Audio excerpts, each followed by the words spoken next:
Tudo bem, pessoal? Hoje comentário sobre A Pequena Sereia, filme dirigido por Rob Marshall, mais um live action da Disney, que tem como base não só o conto original do Hans Christian Andersen, publicado originalmente em 1837, como evidentemente a popular e, que eu vou chamar de clássica animação de 1989, de grande impacto. Quando você analisa o conto do Andersen, na verdade, e a complexidade dessa trama trágica, o tipo de adaptação feita para animação eu considero espetacular. É realmente para bater palmas e para aclamar. Porque ali a Disney criou e consolidou toda uma identidade de conto de fadas, não só pela figura da Ariel, mas também dos personagens de apoio extremamente carismáticos. Para a dinâmica contemporânea de live actions, tem duas questões. Primeiro, é original Disney Plus? Porque se for original Disney Plus, pode baixar toda a expectativa, vídeos, casos recentes, das bombas, especialmente Pinóquio, que é horroroso, e mais recentemente Peter Pan e Wendy. Quando pelo menos vai para o cinema, parece que o estúdio tem mais confiança com o projeto, que não é um mero descarte. E dessa onda de live actions recentes, A Pequena Sereia é melhor do que os citados. E eu sei que em todo anúncio de live action da Disney, muitas pessoas fazem aquela pergunta já tradicional do será mesmo necessário se você tem uma base tão boa na animação?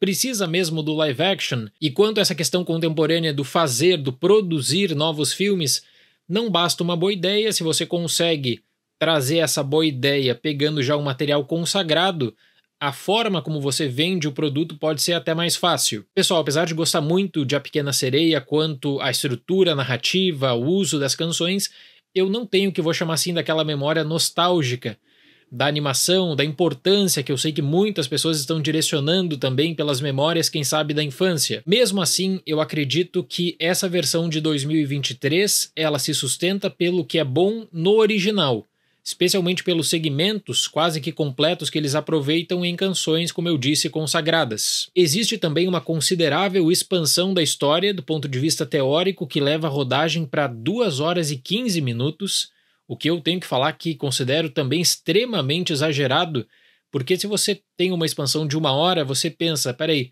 eles vão aprofundar vínculos entre personagens, vão trazer novas dinâmicas, quem sabe explorar mais sobre o próprio cenário.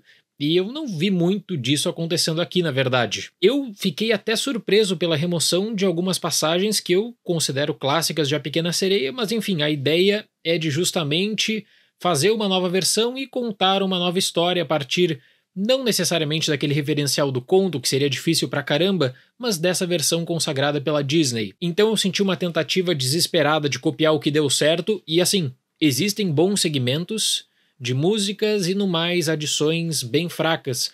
O Lin-Manuel Miranda, por exemplo, ele é produtor executivo e participou da composição das novas canções. Sou um grande fã do trabalho do Lin-Manuel Miranda e eu considero que as novas adições para A Pequena Sereia não são boas. Ele trabalhou aqui com Alan Menken, que teve grande notoriedade por justamente ser um dos principais envolvidos na animação de 1989. Acredito que quando você compara a estrutura de canção para o desenvolvimento da história da animação de 89, existe um padrão de excelência, muito por conta do Howard Ashman, que foi super premiado de forma merecida na época. E as adições aqui quanto à simbologia e mitologia de Pequena Sereia, especialmente para as canções, que seria essencial, eu considero bem fracas. Eu vejo na Disney um conflito permanente entre estabelecer uma dinâmica de live action com base no real, junto da ideia do conto de fadas, da magia, que aí está completamente articulada nas animações originais. Então a Disney não quer se contentar em apenas copiar e emular o que já deu certo, ela quer trazer simbologias de forma bem seletiva junto de um traço de originalidade, seja a partir de novos segmentos ou mudanças estruturais, não só na narrativa, mas também nas letras das músicas. Então, para um live action, o romance não pode aparecer do nada, ele precisa ter uma base importante e justificada. Também, ele não surge de uma hora para outra. A ideia do conto de fadas por si só não se aplica. Então, em muitos momentos, só o olhar que para a animação era importante já não é tão importante assim, porque ele precisa estar envolvido em toda uma construção de diálogos, muitas vezes redundantes, que tomam um tempo considerável. É um filme muito longo e eu considero que no terço final se torna também cansativo. Caçula das Filhas do Rei Tritão, interpretada por Javier Bardem, Ariel, interpretada por Halle Bailey, demonstra curiosidade em saber como funciona a vida na superfície. Após salvar o príncipe Eric, interpretado por Jonah Hauer-King, a sereia pede ajuda à bruxa do mar, Úrsula, interpretada por Melissa McCarthy, e aceita ceder sua voz para que a feiticeira lhe dê pernas. O filme até começa com uma citação ao conto do Anderson, que é o mais perto que você vai chegar daquele conto. A base, que é a válida e a base que a própria Disney traz para comparação nos seus live actions, é do que deu certo do original, do que deu certo quanto à repercussão que torna essas obras de animação da Disney icônicas. A questão é como trabalhar com isso. No Conto de Fadas de 89, a Disney decidiu explorar de maneira criativa as músicas e trazer personagens de apoio que são extremamente carismáticos. Já na versão de 2023, o acerto é depositar em Hale Bailey a condução e a voz dela é realmente muito bonita, se torna o principal destaque. Quando você fala em personagens de apoio, Pequena Sereia tem alguns dos mais carismáticos da Disney nessa onda entre anos 80 e anos 90. Sebastião, Linguado, Sabidão. Para um design de live action, você precisa tomar alguns direcionamentos. Vai trazer o quê? Vai trazer uma versão de 2D integrada a um live action? Ou vai tentar mirar no realismo? E graficamente eu tenho que falar que os personagens secundários estão bem estranhos, entram inclusive no Vale da Estranheza, já que eu fiz essa menção.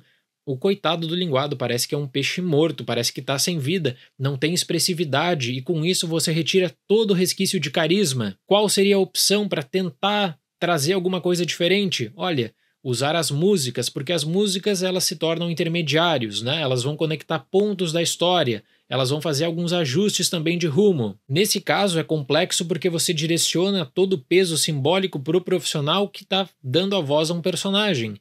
Então os exageros precisam vir com diálogos, os exageros precisam vir com algumas situações também. E aí eu sei que deve ser difícil pra caramba fazer a adaptação de um design de um personagem que está estruturado e que já está consolidado num desenho para um live action que mira o realismo. Então eu senti muito em A Pequena Sereia de 2023 uma forma perdida de tentar explorar o que deu certo pela magia, junto de fixar uma base real pelo live action. Existe até uma seletividade, algumas coisas que deram certo vão ser aproveitadas na essência e com isso você vai gerar bons segmentos, especialmente amplos segmentos musicais que até são expandidos. Em outras passagens existe a decisão de aproveitar alguns quadros da animação, tentar expandir a mitologia em torno de algumas passagens, eu acredito que aí sem a mesma felicidade.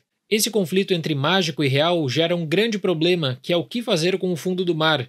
Se você caprichar nas cores e acentuar o brilho, se alinha a ideia mágica. Por outro lado, a escuridão que virou comum para live actions da Disney traria esse sentimento mais realista. E ao contrário do que nós estamos recebendo recentemente da própria Disney, com esse color grading que tá péssimo nos projetos vide Peter Pan e Wendy, pelo menos existe um trabalho dos cenários que em algumas passagens é muito bom, um cuidado com toda a direção de arte do que você vai colocar em cada cena. Quando eles passam para segmentos musicais, eles decidem ampliar o brilho, então decide trazer a vida, justamente, que se alinha muito à Pequena Sereia de 1989, só que quando pensa que tá tudo bem, do nada vai para passagens completamente desnecessárias, na tentativa de estabelecer vínculos que se tornam bem frágeis. A Úrsula é interpretada pela Melissa McCarthy, que tem uma ótima cena introdutória. E aliás, as passagens que envolvem a Úrsula e a Ariel são as mais interessantes do filme para mim, mesmo considerando que a forma como a Úrsula deixa a cena funciona mais para uma batalha de videogame do que propriamente para um longa-metragem. E nesse conflito permanente de busca por identidade entre mágico e real, você pode notar essa relação também nas caracterizações da Ariel e da Úrsula. Da Ariel, que precisa ser essa grande heroína que vai te trazer explicações para muitas coisas também, vai ter a sua participação ampliada quando comparada à animação de 1989, e por outro lado, a Úrsula, porque na caracterização da Melissa McCarthy, ela está puxando muito mais também para a caracterização de uma vilã tradicional de animação. Tudo parece estar balanceado até que a cena final da Úrsula meio que perde o rumo. O estabelecimento no Caribe poderia ser ótimo se houvesse um mínimo de interesse em trazer qualquer tipo de adição externa, além de um direcionamento para alguns objetos. Quando existe uma transição plena da história, que você sai justamente da água, a Ariel ela precisa se tornar essa grande heroína pelo que ela já fez, e aí precisa contar com os personagens de apoio.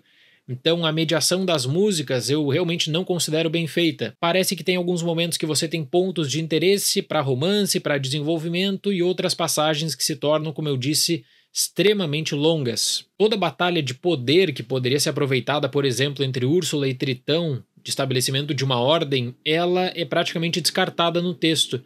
E eu teria que falar que o Javier Bardem, na minha visão, foi a grande decepção desse live action, porque a participação dele é muito enxuta, tá mais para uma participação especial do que para uma participação de impacto na história. Os focos de grandeza são mais voltados para Hailey como Ariel, e como live action, apesar de ser melhor que os últimos da Disney, tendo um trabalho de direção de arte e integração gráfica melhor do que nós estamos recebendo, os flashes positivos só ocorrem porque a base geral é muito boa.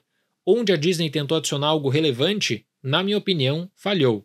A voz é um elemento simbólico de toda a mitologia de Pequena Sereia que é bem aproveitado nesse live action, e fica isso como grande ponto positivo pela condução da Ariel nesse caso, porque no mais, quanto à fotografia, você tem passagens que são muito bonitas, ricas, detalhadas, e em outros casos não existe identidade visual alguma, com algo sombrio que não é necessariamente uma decisão artística, me parece muito mais aquela decisão de design a todo custo para tentar tirar o foco de um efeito mal aplicado. No mais, em questões secundárias, você tem altos e baixos entre curiosidades da Ariel, a percepção sobre a vida e a também tentativa de integração dela em um novo cenário.